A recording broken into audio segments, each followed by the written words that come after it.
Welcome back guys, it is me, Tom Derrick, and in today's video I'm going to both rank and review your favourite rides at Skytropolis Indoor Theme Park. So starting off with a number 10 spot, you guys have picked Skyscraper, and that's quite ironic to think about because you're in Skytropolis and you're going up a skyscraper? Well, it's not really a skyscraper, it's more a Ferris wheel, but it is absolutely crazy to think about that a ride like this, yes, a Ferris wheel ride, how tall is it? It doesn't say. But anyway, a Ferris wheel inside of an indoor theme park is something that we don't see very often. But that does not mean you will not get the fun of a Ferris wheel, because if you dare to take on this adventure, you will board one of the little pods. That then of course will rotate around and around and around, providing still some amazing views just of the indoor theme park rather than the outside. Yeah, it's definitely a unique experience, but also one that a trip for me anyway would be nowhere near complete without.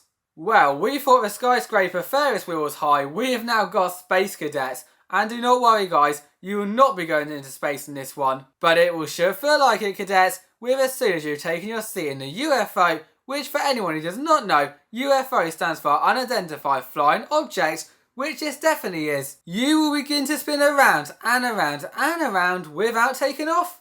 Oh yeah, I forgot to mention that the Cadets is not only a title, as in order to make your UFO fly higher or lower, you will have to use a lever in front of you, a bit like the Dumbo style rides.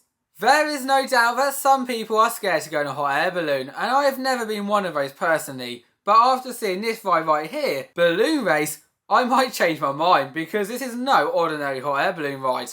Well, I hope so anyway. Basically, it's a mix between Skyscraper and Space Cadets, because not only will you be able to board one of the little pods or hot air balloons that will then rise into the sky, but similar to Space Cadets, you will be spun around and around and around by not just a central hub though, but also your very own disc too, meaning that also similar to Space Cadets, you can control your very own experience, as if you want to get so dizzy that you have no idea where the ground is, just spin that wheel around fast. But if you want to take a more relaxing hot air balloon ride, my sort of hot air balloon ride, just leave that wheel alone and glide through the air. The question is, which one would you do? We'd love to know in the comment section below. Now as you can see, there are so many different types of theme parks around the world, from the giant Disney parks to the small family parks to ones like this which is completely indoors. There is a huge variety of parks. My point being though, is that no matter what park you head to, there is one ride which we all love, and that is the bumper cars. I mean, these rides are just great. Where else can you board a car that then you can basically bash into your friends as much as you want? This one right here doesn't seem like it's got too many rules too, in how to bash into each other or which way to go round, making it even more fun. Yeah, there's not much more to say apart from these are just brilliant, and if you do not want to go on your own, there's always another seat as well, but personally I find them more scary because you've got no control and you're still getting bashed into. Another ride that you commonly find at the theme parks, or more fun fairs for this one, is the Music Express, and it is what it's called. It literally is a Music Express, and it's called Music Express. But to be perfectly honest, I'm just not a huge fan of these rides. I think when you go to a park like this, where it's got some unique rides, obviously you've got stuff like bumper cars, or you've got a few Ferris wheels, or stuff like that, so it's not fully unique. Nevertheless, I'd always say to prioritise the unique rides, whether it is just the theming around it, or the Ferris wheel for example, where you do indoors. That's the sort of thing I suggest doing first, before doing these rides. So a quick tip, don't sit on the outer ends, but they normally also have music as well, so let me just check quickly. Do they have music this one? Doesn't seem like it on this POV anyway. It does have a backwards section though, which is pretty cool in itself, because you do all of this just backwards.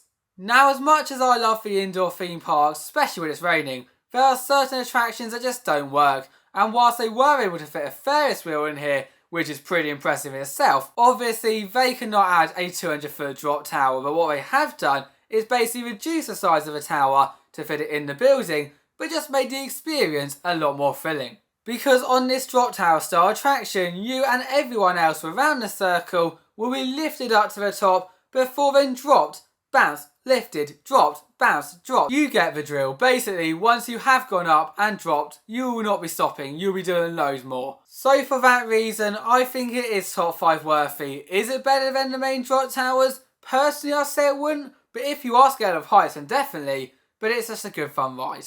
Well, following a similar theme, our number 4 spot, Disco, which surprisingly is a Zamperla disco, is definitely on a smaller scale, but once again has got the thrills to come back it. Sometimes on Zamperla discos you do get the U-shaped track. Normally it's kind of a W, which again has its pros and cons, but this U-shaped track definitely works for here. What makes the U-shaped track so awesome though is that there's a lot more spinning potential, and with the car also being smaller to obviously reduce its space, you are going to be spinning a whole lot more. So for once, maybe that spine crushing restraint that you have to endure may not be the craziest part of this experience.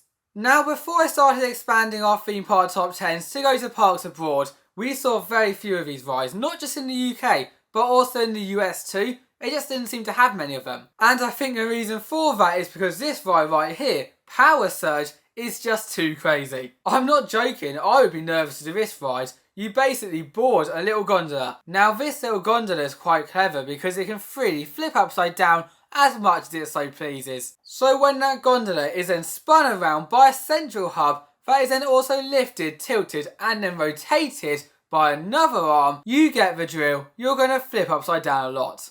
The only thing I would say though is that whilst I'd normally be worried about the person opposite me seeing my screaming face, this ride right here, you just get chucked around so much no one can see anything. As you can see so far, this park is definitely taking the motto, smaller but better, as all the rides have been smaller, but we've got some unique parts as well towards it, and it is only continuing, as right now we've got a gyro swing, and where normally you might sit on a seat, you may rock a little bit, spin a little bit, and now all of you guys will be going similar to disco. It will do that just on a smaller scale, so you'll spin more, you'll rock more, you'll just do that a little bit more. As you can see right now though, unfortunately or fortunately, depending on how brave you are, that is not all the case, as yes, you will be doing that, but also rotating completely upside down. Yes, upside down, providing some crazy hang time moments that truly cannot be experienced elsewhere, as well as an experience that you, nor your stomach, will never ever forget. Don't believe me though? Well then just take a ride for yourselves on Spin Crazy. Well, I'll be honest, I never thought that this coaster would make it to the number 1 spot. This is Super Glider, and unfortunately for this ride, the worst ride that I have ever done in my life was a clone of this, so I want to point out that it may not be the same. It was a clone, and depending on how the park is and how they maintain their rides, it could be so different. So let's give it the benefit of the doubt. I just wanted to make you guys aware. But basically when you do begin the ride, you will be tilted upwards in your cage, but tilted upwards so you are facing directly down, a bit like Superman, but just facing down. You'll then rise up an awesome spiral lift hill before a series of very smooth drops, bank turns, inversions, brake runs, all within your metal cage before then coming to the stop. Jokes aside though, please give this ride a chance, as you never know, you may just fall in love with it. Thank you all for watching, bye bye.